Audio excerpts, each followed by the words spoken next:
All right, welcome to another episode of the Jay Stone Show at rockmetaltalk.com. You can catch me Friday nights at midnight on Stone Chrome Radio, Saturday at noon on GraniteCoastEntertainment.com and MaximumThreshold.net. So it's a special episode of the Jay Stone Show. We have MARTYRS ASYLUM here. They're in my so-called home studio. So welcome to the show, guys. Hey, guys. So if you guys want to just introduce yourself and mention what you play, and then we'll get into talking about some music. All right. Hi, my name is Alex, and I play lead guitar. I'm Sid Stratton. I play bass and I'm the lead vocals, but tonight I'm going to play a grandpa's guitars. I play drums for MARTYRS ASYLUM, but tonight it's the bongos. Donkey Kongo over there. I'm Bones, and I play rhythm guitar. Cool. So it's really the first official interview. You were on the show briefly a few months ago, and ever since then I've been playing you guys on the show. It's a pleasure to have you guys here. I can't believe you actually drove, 2+ hours to get here to do this, but it's awesome. And we just did a test run, and they sound great. So they're gonna do 3 acoustic songs. This is gonna go down in history. I've been doing this show for 9 years. They're only the second act to actually play in my studio. Some of them did it over Skype, so maybe we'll try it again. But these guys are going to be huge, I'm telling you.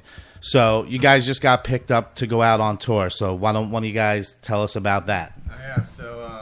Jeff Scott Soto, who's the ex-vocalist for Journey and Trans-Siberian Orchestra, among other bands, is doing an East Coast tour, and we're lucky enough to have made some noise and got our CD to him through a few people, and he digs it, so he's going to be taking us out on the road. And how many dates are you guys going to do? We're going to be doing 6 dates with him, and then we got 1 date with Doro. Cool. So are there any plans for any more tours after that? Oh, yeah. Well, this is just going to be the first small one. Then when we get back, we're going to be talking with our manager, Camden, and he's going to have some other stuff, hopefully, for us ready. So what do you guys got new as far as music? Are you preparing a new CD, or are you still working this one? A little bit of both. We're still doing the touring to support the debut one, Grudge Against the World. But we've already got 2 songs ready that we play live now that are going to be on the second album. Cool. So how long is your set going to be with? With Soto, it's supposed to be 30 to 35 minutes long. That's the minimum, so it might stretch to 45 minutes depending on how everything runs that night. So you guys are going to get some great exposure from this, so that's awesome. Congratulations on that. As far as jobs and stuff, do you guys work day jobs and have to take vacation, or what's going on? All right, I'll let you take this one first. Well, I make paint at Sherwin-Williams. And I deliver the paint that he makes. He delivers the paint that I make. So you guys got good jobs where they're gonna, got time off and shit. So I just go to school. They were nice enough to let us off work to do this. Yeah. I mean, it's vacation hours in the beginning of the year. Right. You had to kill a coworker for me. Yeah. So what do you guys got planned to enjoy on is this the first official real tour, or? Yeah, I'd say so. We did a small Florida tour, and then we did 2 shows in New York, but this is going to be the first one where it's going to be big crowds. Legitimate, yeah. How was it in New York? Where'd you guys play? We played at Fontana's Live. It was in Chinatown somewhere. Cool. It was the East Village. It's in the East Village. And then we played in some bar. Open. We were walking down the street, and they're like, "Hey, are you in a band? You look like you're in a band." Get in cool. here. So this is going to be a big club tour then, what you're doing with Soda. Yeah, we're doing the Hard Rock, we're doing the Marlin Room at Webster Hall, the Champs, Nice. Middle East, Cool. Baltimore Soundstage, and then finally Back home at the Haven. Yep, we're going to end that. Nice. Yeah, I'm definitely going to have to come see you guys. So it's definitely it's rough for me to get out there, but now you see the Disney passes over there, so I'm going to be out there a lot. So. Yeah. You can go see us and then go see the mouse. Yeah. It's actually, man, we went to Epcot the other day, yesterday. 5 hours. We didn't even dent it. It's fuck. Thank God I got the passes. But how was the ride over? I know you guys, was it about 2 hours to get here? Yeah. But that's unusual, though. Yeah. Bones That's inserted funny. the seatbelt into his butt. That's funny. That's funny. Were those pictures I seen you posting pictures? Were those on the Yeah, the ride on the over? road. Yeah. That's funny. They swapped. There's also some that didn't make it, Yeah. but they were hilarious. There's a lot of hilarious stories, man, from New York. Do you guys get along good as a band, or is We're like the same people from the opposite sides of town. That's pretty much it. East Orlando meets West Orlando. you seem like you guys get along really well? So I mean, I've been in a lot of bands and shit, and there's always one guy I always couldn't stand, but I had to deal with him. So, but you don't seem to have that. So you guys seem. Well, I mean, I don't have that at all. we've been through it with previous members. You know, we were just lucky, you know, that we stumbled across these two, and Right, right. everything's working. But, Yeah, you guys got good. The songs sound great. The CD sounds great. You know, I put you guys on my top pick list, and That was awesome. that's That's so cool. I mean, it doesn't mean a lot, you know, but it means a lot, you know, us, to it me. was. And Yeah, you know, like, but the list was like Manson and Shinedown, Disturbed. I was like, Right. that's an awesome company. right well, there. you know, I try. You know what I like the best. That's what I pick. And you know, when I heard you guys when you sent it in, you know, you never know what you're gonna get. So obviously, I found you guys through Cold Cock. And you just never know what you're going to get. Fortunately for Cold Cock, they have a lot of good bands. Yeah. So, Oh, man. but you guys stood out to me, and that's Nice. what, you know, I talk about you guys all the time on the show. I play you guys all the time, and, you know, I feel like this is one day I'm going to look back on this, even though you guys are a lot younger than me and shit. I'm going to look back on this, and I'm going to be like, man, these guys played in my fucking house. So, it's pretty cool. So, But yeah, we'll do it again. it's awesome. So I wish you guys the best of luck on the road and stuff like that. Try to be safe, man. I know you guys are gonna go nuts, but Oh, wait. We got a funny story real quick. all right, cool. From our first New York show. So it was the day of checkout. And we got upgraded to a 2-bedroom suite the first night there for free because, like, original Plague here was, like, flirting it up with the front desk lady, and she thought we were hot. So he got us upgraded for free. And then on the last day, there was a mouse in the hotel, and like in our room, and there's like mouse turds everywhere, and we're like, what the like? So he goes down to complain, but while he's down, Alex is in one bedroom and Plague's in the other, and I'm sitting on the couch, and Bones walks out, and he has a vape, and it blows up on his dick, and it sets the hotel room on fire. Man, I was just sitting in the bed watching TV when all of a sudden I just hear like, oh crap, and I just see something flying across the room, funny. and I'm like, what's going And then on? Plague was like, did the drapes fall down again? It just sounded like I was in my room. It just sounded like something really heavy just fell, and then Oh shit! and then laughing. I'm laughing the whole time, and the room's filling up with smoke, The and the battery melted the floor. Yeah, and- Yeah. You guys That's were more crazy. worried about trying to get the window open to get the yeah, smoke and the out. windows were locked. Nobody thought of putting out the fire. Yeah. That's funny shit. So I'm sure you guys are gonna do crazy stuff. Just be careful, because at the end of the tour, you know, they're gonna fuck with you on the end of the tour. So be prepared. They're gonna come out on stage and fucking unplug your shit and throw shit at you. But it's all good. I've been through it. You'll go Try not through. to blow shit up this time. Yeah, we'll try. Just come back in one piece, because I want to hear more music. So you guys want to do? Are you gonna play the 3 songs right in a row? We'll do one at a time. Okay, cool. And then we'll talk about the song and shit and what, you know. Yeah. All right, cool. So this first one's called Oleander.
I got to control that and spin around to get back to the mic. If you guys seen how I had the studio mic, that's pretty funny, but it sounds pretty good. So it was a lot more elaborate one day, but, you know, I downsized it and shit. Now, you know, internet radio is struggling now, so they might make me shut it down because of royalties and shit, so I may have to go to an all-talk format and, you know, have independent bands where you got to sign releases and shit again, so it's pretty rough. It kind of sucks. Live 365, one of the first internet companies to put out radio broadcast and shut down basically today. So, you know, you got 5,000 stations. They're fighting for royalties, which I understand that the songwriter, like you guys are writing the song, so it don't really affect you. It's when you're selling a song to someone else, that guy who's writing the song isn't getting a royalty. Yeah. Plus, if you're on Spotify and shit like that, they're not paying. They're saying we paid someone to build this technology and provide our content, sue them. And then that person says, well, they paid us to build it, sue them. So it's like you're fucked either way. So do you want the 7 cents or do you want the promotion? It works both ways. I mean, and then it does when, I mean, it does when you're Creed. I mean, you're getting 17,000 plays a day across the country. 7 cents adds up. But if it's even that much, but I worked into regular radio, so they very rarely even pay the royalties. They force you guys to say, well, you give us the music, we're going to play it, or we're not going to pay, or we're not going to play the shit. And then we're